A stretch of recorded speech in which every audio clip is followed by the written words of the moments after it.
పచ్చని పొలాలతో చుట్టుముట్టాడిన ఒక గ్రామంలో లక్ష్మి అనే తెలివైన అమ్మమ్మ ఉండేది.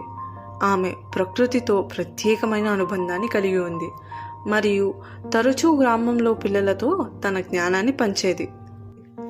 అలా ఒకరోజు మీనా అనే అమ్మాయి ఆమె దగ్గరికి వచ్చి, అమ్మమ్మ, ఇన్ని సంవత్సరాలుగా చెట్లు ఎందుకు నిల్చొని ఉన్నాయి అని అడిగితే అమ్మమ్మ నవ్వుకుంటూ ఇలా కథ చెప్పింది.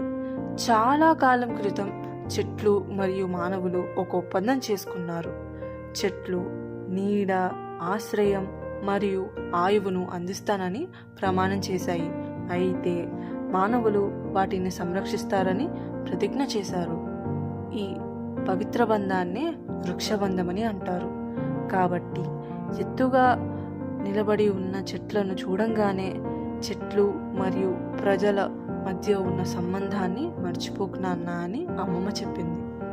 అమ్మమ్మ మాటలు స్ఫూర్తిగా తీసుకొని మీనా చెట్లకు సంరక్షకురాలిగా మారింది.